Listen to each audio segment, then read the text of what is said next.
One evening, Mr. Smith walked across the quiet street to his neighbor, Ethan Gray's house. His face showed exhaustion more than anger. He had barely slept the night before. "Ethan," he said calmly, "last night your party went on until 3 in the morning. The music was so loud, my family and I couldn't sleep. Please, next time, keep it down." For a second, silence. Then Ethan looked at him, smirked, and slowly lifted his middle finger. He laughed in Smith's face, turned his back, and disappeared inside his house without a word. That moment burned inside Mr. Smith. It wasn't just about music. It was about humiliation.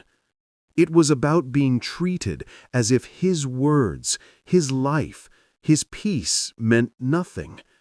That night, as Smith sat on his porch, he replayed it over and over, and the truth sank in. Ethan could act this way because Ethan was untouchable. Rules were for everyone else, but not for him.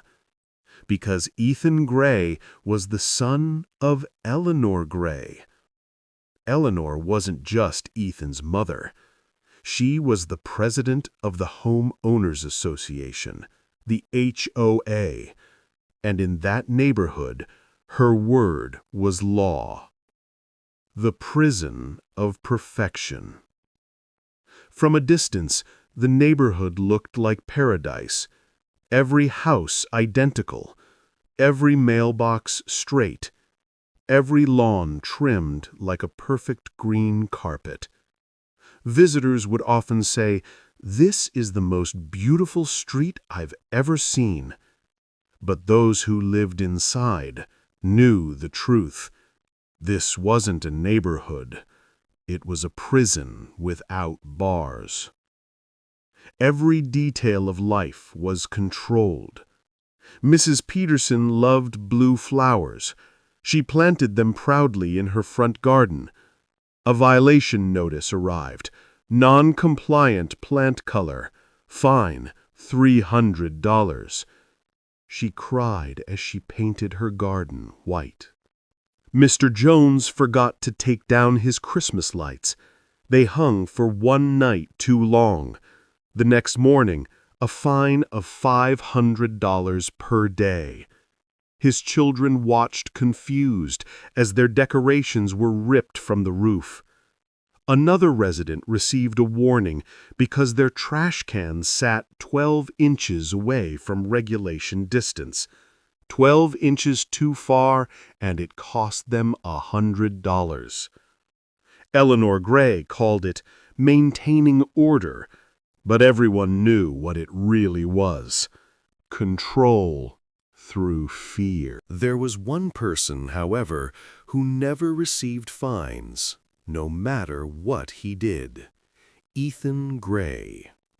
His garbage stayed on the curb for days, spilling onto the road. His music thundered like an earthquake every weekend. His car sat illegally on the sidewalk for 48 hours without a single violation notice. The hypocrisy was clear to everyone. But silence chained the residents' tongues. Nobody dared speak against the president's son. Nobody until Mr. Smith. Mr. Smith wasn't a troublemaker. He was a retired teacher, a man who valued peace, honesty, and routine. He had lived in the neighborhood for years, quietly following the rules. But the insult from Ethan stayed inside him like a splinter. Then came the fine. One morning, Smith opened his mailbox to find a violation notice: grass overgrown, fine $150. His grass was barely half an inch too tall. He looked across the street. Ethan's trash was spilling onto the road. No notice, no fine, nothing. It wasn't just unfair, it was unbearable. That was the day Mr. Smith decided he would no longer stay silent.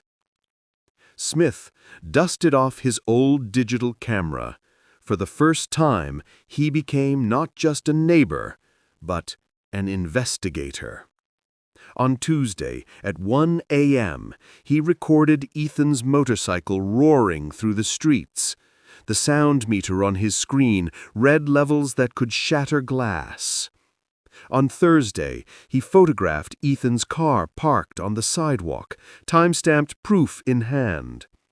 On Friday, he captured HOA workers cleaning oil stains from every driveway except Ethan's. On Saturday night, he risked climbing a shaky fence in the dark to photograph Ethan and his friends breaking into the community pool, holding a wild party. He almost fell, but the evidence was worth the risk. Every click of his camera felt dangerous. Every photo felt like a weapon. His hands trembled, but his resolve hardened. He wasn't just collecting proof. He was building a case against hypocrisy itself. The monthly HOA meeting came. The air in the room was heavy. Eleanor Gray sat at the head of the long table, her smile cold and commanding. She began the meeting as always, listing fines, lecturing about discipline, bragging about equal treatment. The residents listened in silence, heads down, until one voice rose. Mr. Smith. He stood slowly, his eyes burning with quiet determination. Without a word, he placed a thick manila folder on the table. The flap opened, and photographs spilled across the polished wood. Ethan's garbage, Ethan's car, Ethan's parties. 22 violations in 1 month. The room froze.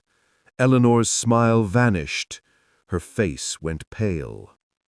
For a long moment, no one dared breathe. Then, in a whisper, Mrs. Peterson said, "He's right." Mr. Jones nodded.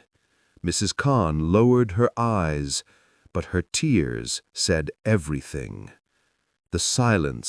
Eleanor struck back swiftly. The very next morning, Smith received a new notice.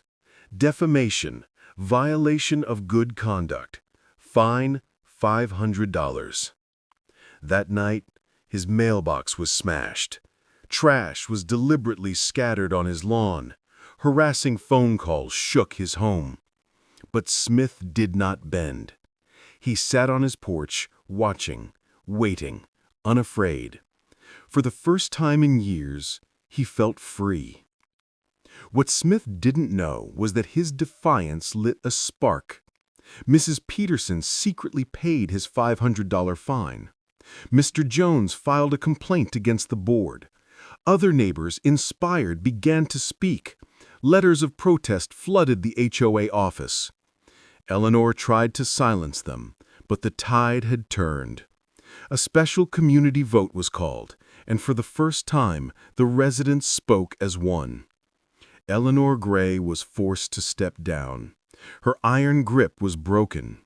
Ethan, stripped of protection, became just another resident. The neighborhood changed. For the first time, children played freely in their yards. People decorated their homes without fear. Mailboxes stood straight, not because they had to, but because they wanted to. Mr. Smith never asked for power. He gained something greater, respect, and the knowledge that silence, once broken, can never be rebuilt. One man's voice may seem small, but silence is not harmless. It's a disease. And when one person dares to break it, the entire system shakes. Mr. Smith showed that justice is not blind. Sometimes it is deliberately looking away. and all it takes is one brave soul to force it to open its eyes. If you lived in this neighborhood, would you dare to stand up against the HOA president